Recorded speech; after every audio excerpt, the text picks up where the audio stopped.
네, 안녕하세요. 네, 반갑습니다. 우리 지난 시간에 기출문제 들어왔죠? 기출문제를 통해서 실제 문제가 어떻게 나오는지 여러분이 좀 확인해야 되고요. 그리고 어떤 식으로 문제를 푸는지, 제가 어떤 식으로 키워드를 잡는지 그걸 여러분들이 꼭 저한테 배우셔야 됩니다. 아시겠죠? 네. 41번에 보니까 번권에 기하여 물건호 청원권 가지는 자, 키워드는 번권이죠, 번권. 점유권 뺀 나머지를 번권이다 라고 했죠. 8가지 물권 중에서 점유권 뺀 나머지 소유권, 지상, 지역, 전세, 유치, 질권, 저당, 이게 번권인데요. 일단 이건 번권 아니죠. 근데 유치권은 번권이지만 유치권자에게는 유치권 자체에 기해서 물권호 청원권 인정되지 않는다라고 했죠.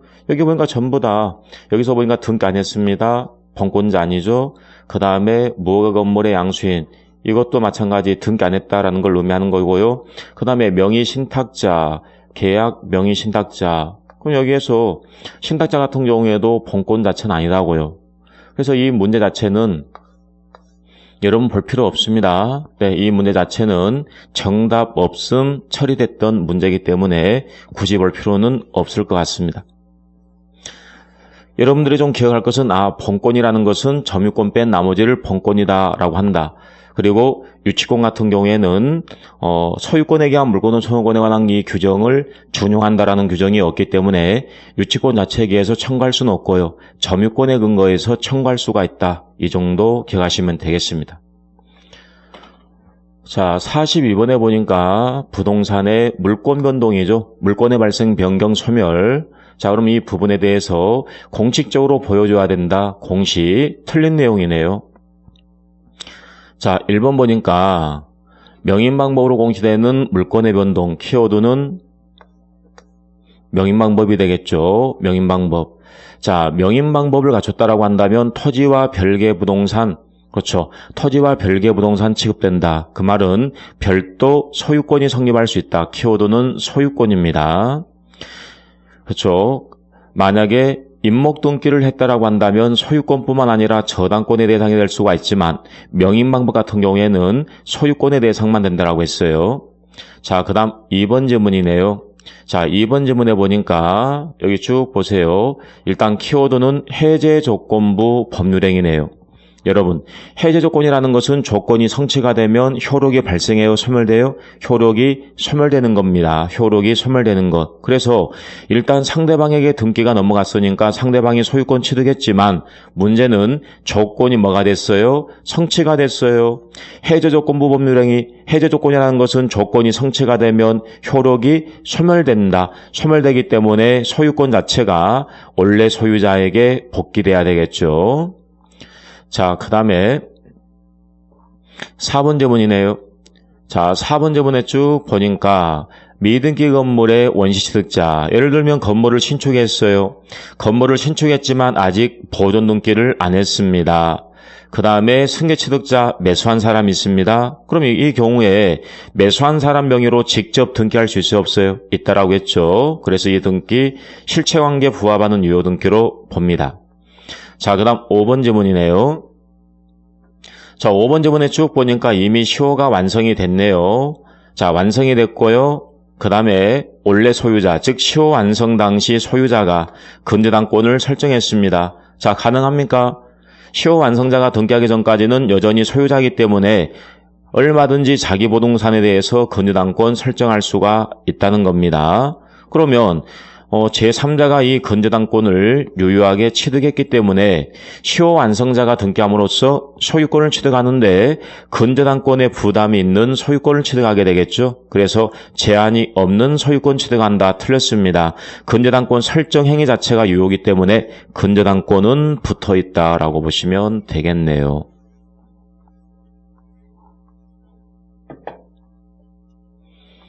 자, 43번에 보니까 A가 B소유 토지를 매수했다라고 했어요. 매수했다.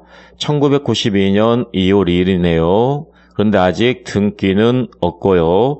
그 다음에 2014년이면 20년이 지나갔네요. 20년이 지나갔으니까 시효 취득 가능하겠네요. 그리고 현재까지도 점유하고 있다. 옳은 거 됐네요. 1번 볼까요? A의 B에 대한 매매를 원인으로 한 소유권 유도능력 청구권 소멸한다. 여러분들, 소유권 유도능력 청구권은 채권이잖아요. 하지만 점유를 하고 있죠. 점유를 하고 있다 이 자체가 권리행사이기 때문에 소멸시효에 걸리지 않죠. 소멸되지 않습니다.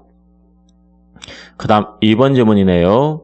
자, 2번 지문에 쭉 보시면 매매를 원인으로 해서 점유를 개시했음을 증명하지 못했다. 여러분, 자주점유는 추정이 된다라고 했죠. 자주점유는 추정되기 때문에 스스로 자주점유권을 입증할 필요 없어요. 스스로 내가 매매를 통해서 소유권 취득했다 입증할 필요가 없는 것이죠. 그래서 입증 못했을지라도 자주점유는 추정되는 겁니다. 틀렸습니다. 그 다음 3번 지문이네요. C가 2010년 9월 9일 날 X토지를 B로부터 매수해서 소유권을 취득했다. 2010년이면 시효가 진행 중이네요. 92년이었으니까 2012년 시효가 완성되는 건데 2010년이면은 시효 진행 도중에 소유자가 바뀌었다 그 말이죠. 시효 진행 도중에 소유자가 변경됐을지라도 시효 중단 사유는 아니다. 따라서 시효 취득 주장할 수 있다라고 해야 되겠죠. 자, 그 다음 4번 지문이네요. 자, A가 2013년 3월 3일 D에게 X토지를 매도했고 점유를 이전해 주었다. 2013년이면은 시효가 완성된 후네요. 시효가 완성된 후에 D에게 점유를 넘겼다.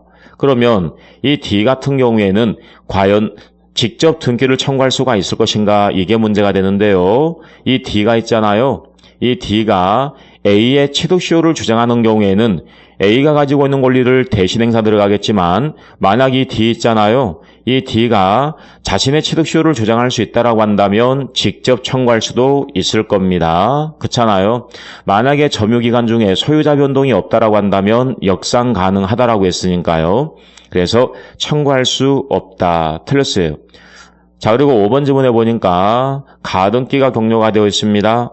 그러면 가등기를 격려했다라고 해서 이 사람이 소유권 취득한 건 아니잖아요. 따라서 시효 취득할 수 있다라고 해야 되겠죠.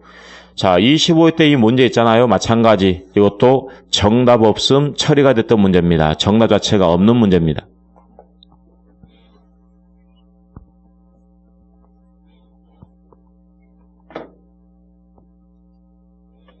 자, 그 다음 등기 추정용 문제가 나와 있네요. 등기가 되어 있다라고 한다면 여러 가지 사실들이 추정된다라고 했죠. 왜냐하면 공적 장부에 기재가 되어 있으니까 추정력이 있다는 거죠. 옳은 거 됐네요. 자, 1번 볼까요? 1번 지문의 키워드는 원인 없이 불법 말소가 됐다는 거죠. 원인 없이 불법 말소가 됐을 때 만약에 권리가 소멸된다라고 한다면 그 권리자 보호 안 되겠죠. 따라서 권리가 소멸돼야 안 돼요? 안 된다라고 했으니까 권리 소멸 추정이 안 돼야 되겠죠. 인정되지 않아야지만이 권리자가 보호되는 거니까요. 따라서 1번이 정답이 되겠네요. 그러니까 우리가 등기보상에 등기가 되어 있을 때, 이전 등기가 되어 있을 때 그 추정력과 말소 등기 추정력은 전혀 다른 부분입니다. 자, 그 다음에 2번 지문이네요. 자, 2번 지문의 키워드는 물권 변동의 당사자, 제3자뿐만 아니라 전 소유자, 즉 물권 변동의 당사자에서도 추정된다라고 합니다. 틀렸네요. 그 다음 3번 지문에 보니까 부동산이 키워드가 되겠네요. 점유 추정력 인정되지 않습니다. 부동산 같은 경우에는 등기 추정력이기 때문에 별도로 점유 추정력을 인정할 이유가 없다는 거죠. 자, 그 다음 5번 지문이네요. 5번 지문의 키워드는 특별조치법입니다. 특조법. 특조법 같은 경우에는 추정력이 강하기 때문에 이 정도만 가지고는 깨지지 않는다. 이게 판례가 되겠네요. 이건 뭐 여러분이 암기할 사항이죠.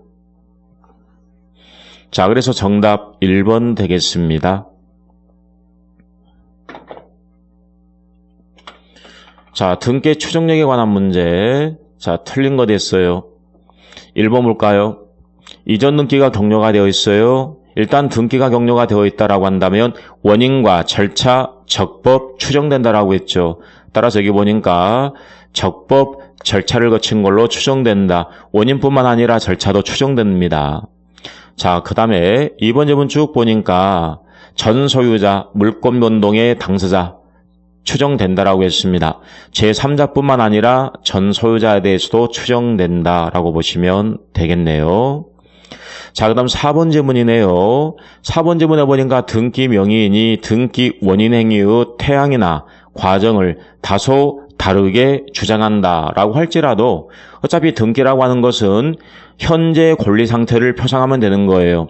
실체 권리 관계에 부합하면 되는 거예요. 따라서 추정력 깨지는 것은 아니다. 맞고요. 그 다음 5번 지문에 보니까 키워드는 가등기가 되어 있네요. 가등기 같은 경우에는 번등기 되기 전까지는 실체법상 아무런 효력이 없어요. 실체법상 아무런 효력이 없고요. 따라서 추정력이 없습니다. 따라서 정답 5번이네요.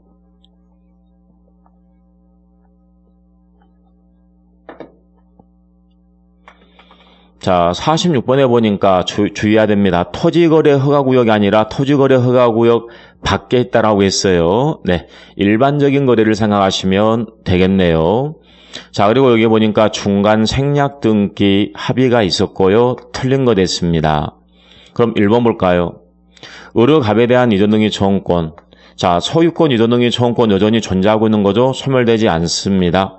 중간 생략 등기를 하기로 합의를 봤다 그 말은 단지 등기 편의상 중간자를 생략하고 최초 양도인에서 최종 양순으로 직접 넘긴다 이런 합의에 불과한 거고 이 매매계약에 따른 효력에는 전혀 관계가 없네요.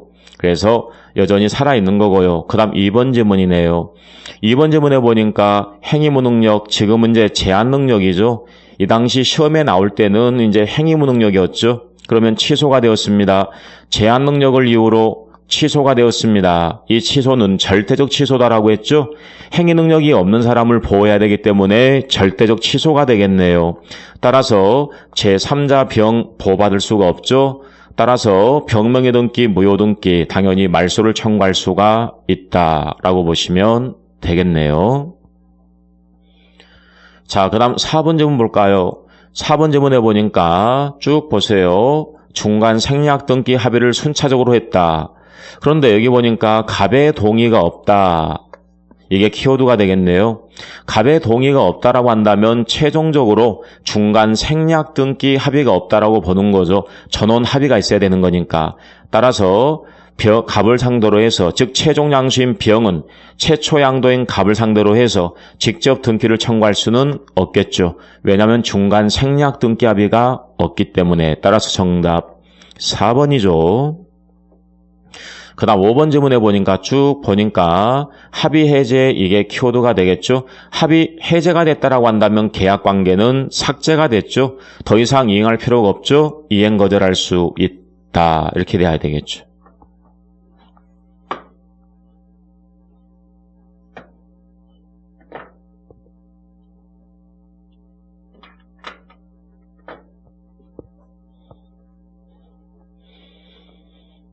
자, 그 다음 47번에 뭐 문제가 복잡해 보이지만 별거 아니네요. 여기 보니까 뭐가 보이냐면 먼저 1번 저당권이 나왔네요. 저당권.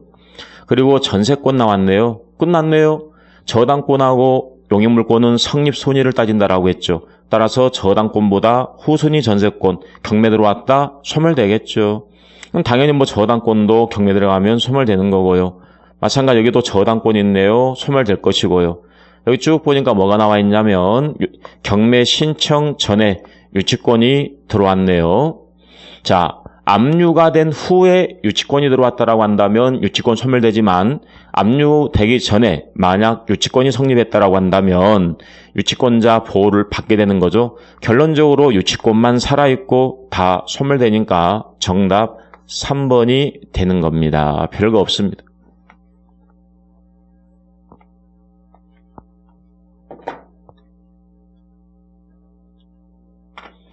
자, 부동산 물권을 등기 없이 취득할 수 있는 경우가 아닌 것, 등기 없이 취득할 수 있는 경우가 아닌 것. 자, 이 부분은 186조와 187조에 관한 문제죠. 186조 적용되면 등기를 해야 되는 거고요. 여기는 법률의 규정 등기화하지 않죠.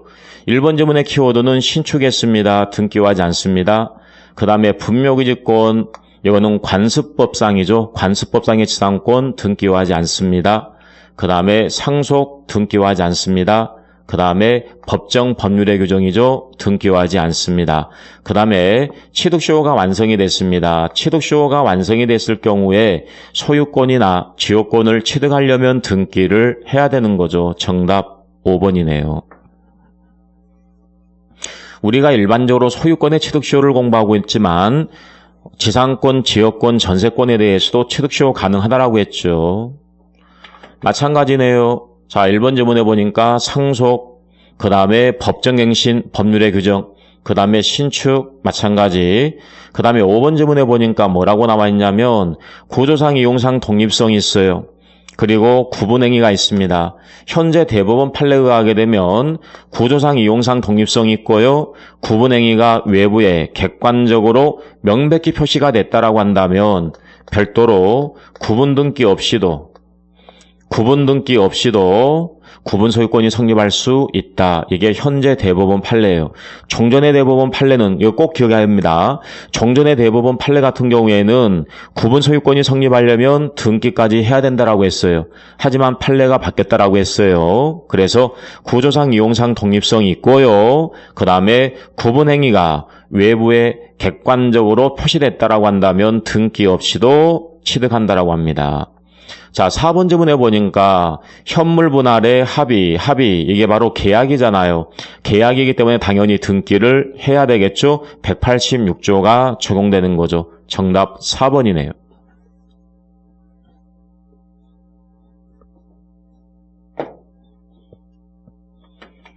자, 그 다음 등기에 관한 설명이네요. 옳은 거 됐어요. 1번 볼까요? 1번 지문에 보니까 어떤 판결입니까? 여기에 보니까 이전하라 라는 판결이네요. 우리 187조에서 상속, 공영징수, 판결, 등기를 요하지 않는 판결은 오로지 형성 판결만 의미한다라고 했죠. 이행 판결은 등기를 해야 되는 것이죠. 그래서 등기를 요하지 않는다. 맞아, 틀려요? 틀린 지문이죠. 등기를 해야 되는 거고요. 자, 그 다음에 2번 지문이네요. 2번 지문에 보니까 키워드 상속이네요. 등기를 할 필요는 없습니다. 등기를 한때 틀렸네요.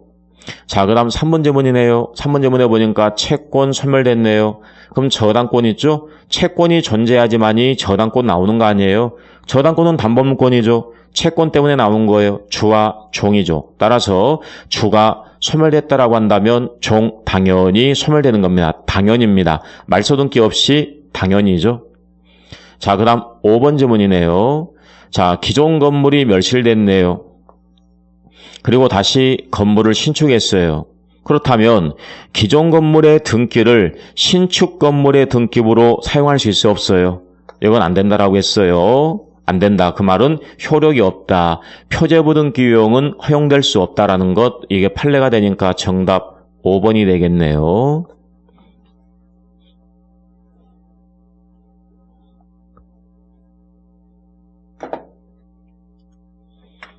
그 다음 물권의 소멸에 관한 문제 틀린 거 됐어요. 자, 1번 질문에 소유권은 영원하니까 소멸시효에 걸리지 않고요.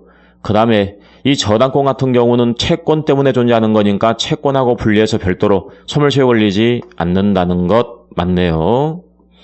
자, 물권을 포기한다. 이것도 의사표시가 개입되었으니까 법률행위가 맞고요. 그 물권자의 하나의 의사표시이기 때문에 단독행위다라고 보시면 되겠습니다. 자, 그 다음 4번 지문에 보니까 키워드는 전속기간 있는 지상권. 자, 키워드는 기간 만료. 용익물권 같은 경우에는 전속기간이 만료가 됐잖아요. 그러면 말소등기 없이 당연히 소멸된다라고 합니다. 자, 그 다음 5번 지문이네요. 갑의 토지에 을이 지상권을 취득했습니다. 자, 을이 지상권을 가지고 있네요. 그리고 그 지상권에 대해서 저당권이 있네요. 자, 그러면 이 저당권을 취득한 사람, 이 병이 소유권을 취득했네요. 그러면 이 저당권자 같은 경우에는 자기 소유 부동산에 소유권이 필요 있어 없어요? 소유권이 필요 없다 그 말이죠. 그래서 여기서 소유권은 존재하고 있지만 이 저당권이 소멸되겠죠. 한마디로 이런 내용이네요. 이 내용은 갑의 토지가 있고요. 을이 지상권을 가지고 있고요. 그 다음에 이 병이 있죠. 좀 전에 제가 이야기를 살짝 좀 애매하게 해드렸네요. 예, 지상권에 대해서 저당권이 성립했다 이런 의미가 아니라 토지잖아요. 토지에 대해서 저당권이 설정됐다 이런 의미죠. 그러니까 선순위 지상권이 있고요. 그 다음에 후순위 저당권이 있고요. 그 다음에 저당권자가 소유권을 취득했다. 그렇다면 후순위가 없고요. 병보다는. 그리고 자기 소유 부동산의 저당권 의미가 없는 거죠. 따라서 저당권, 혼동, 소멸된다. 이렇게 보시면 되겠죠. 소멸되지 않는다. 틀렸네요. 정답 5번입니다.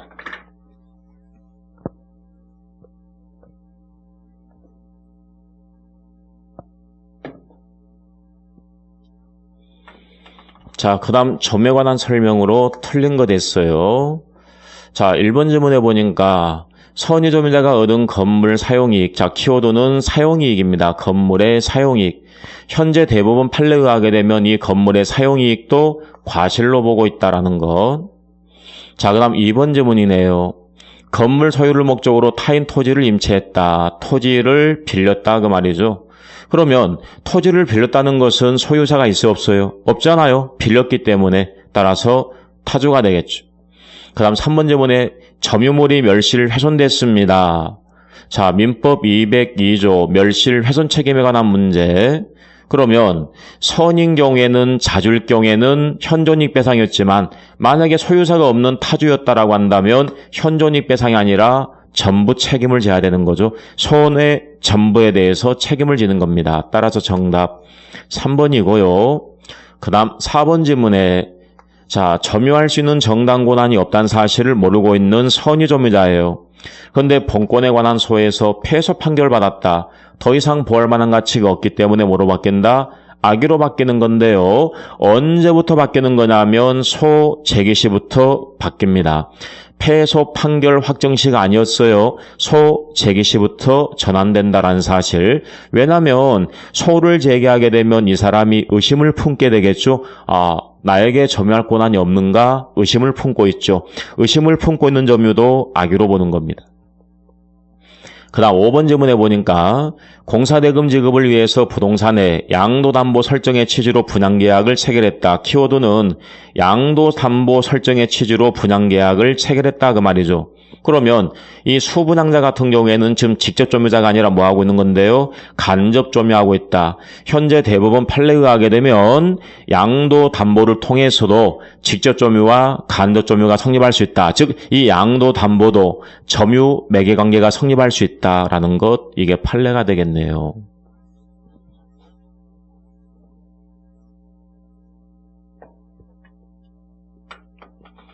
그 다음 민법에서 점유에 관한 내용 틀린 거 됐어요. 점유를 하고 있다라고 한다면 소유자 그리고 평원, 공연, 선의까지 추정이 된다라고 했어요. 맞고요. 그 다음 3번 질문 볼까요? 3번 질문에 보니까 자, 점유물에 대해서 행사하는 권리가 있다라고 한다면 이거는 적법하게 보유한 걸로 추정된다라고 했어요. 권리적법 추정규정 민법 200조였죠. 물론 동산에 대해서만 적용됩니다. 자, 그 다음 4번 질문에 보니까 악의의 점유자는 보할 만한 가치가 없죠. 대가를 보상을 해야 되는 건데 주의해야 할 것은 악의의 점유자에게 과실이 있을 때 이때 손해를 다 보상해 줘야 되는 겁니다. 근데 지금 잘못이 없잖아요. 따라서 과실을 훼손, 수취하지 못했을지라도 대가를 보상할 필요는 없는 거죠.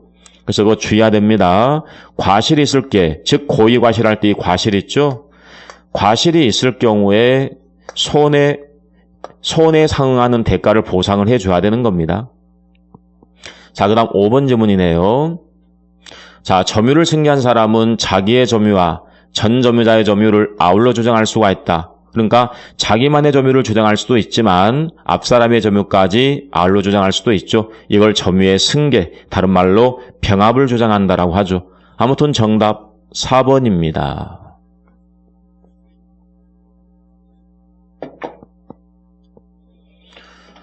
자, 여기 보니까 을에게 매도했고 점유를 이전해 주었다라고 했네요. 네, 갑하고 을의 관계네요. 갑, 건물을 가지고 있고 을, 그 다음에 매매, 그리고 점유를 을에게 전했다. 자, 비용을 지출했다라고 했네요. 비용을 지출했다. 이 의리 점유물에 비용을 투입했으니까 비용 문제가 나오겠죠. 근데 보니까 계약이 무효다. 그러면 처음부터 이 둘 사이의 계약 자체가 무효다라고 한다면 이 사람은 무단점유자고요. 이 사람이 진짜 소유자. 그래서 보니까 우리가 공부했던 201조에서부터 203조 점유자와 회복자에 관한 관계 이 문제가 되는 거네요. 그러니까 이 지문을 보고 난 다음에 여러분께서 이게 점유자와 회복자에 관한 관계다라는 게 파악돼야 되는 거죠. 옳은 거 됐네요. 상당히 좀 어려운 문제죠. 이 점유자 악이네요. 악이다라고 한다면 과실취득권이 있어 없어요? 없죠. 선의 점유자에게만 과실취득권이 있다라고 했으니까요. 그 다음 2번 지문에 자, 선의 의리 갑에 대해서 통상 필요비 상환을 청구할 수가 있다. 자, 과실을 취득했다라고 한다면 통상 필요비는 청구할 수가 없다라고 이야기했습니다. 여기서 이 사람 있잖아요. 건물을 뭐 하고 있어요? 사용 수익하고 있다라고 했잖아요. 사용 수익하고 있으면 그만큼 이익을 취득했죠. 이미 뭘 취득했어요? 과실을 취득했으니까 청구할 수는 없다라고 해야 되겠죠. 그 다음 4번 지문에 보니까 가액 증가가 현존한 경우 자 이때 유입비 상환 청구 문제가 나오겠죠. 유입비 같은 경우에는 가치를 증가시키는 계량 비용이기 때문에 무조건 나오는 것이 아니라 가액 증가가 현존한 경우 안에서만 청구할 수가 있다라고 했어요. 네. 그 다음 4번 지문에 선의을 자 선의 점유자네요. 선의 점유자는 과실취득권이 있어 없어요? 과실취득권이 있기 때문에 부당이득 반환 의무가 있다 없다? 없다라고 이야기해야 되겠죠. 그 다음 5번 지문에 보니까 비용을 지출한 즉시가 아니죠. 자, 이 회복자가 있잖아요. 회복자로부터 반환 청구를 받거나 반환했을 때 그때 청구권이 나오는 거니까 그때 이제 이행기가 도래한 것이죠. 네. 그래서 일단 여기까지 좀 봐두시고요. 네. 잠깐 쉬었다가 보겠습니다.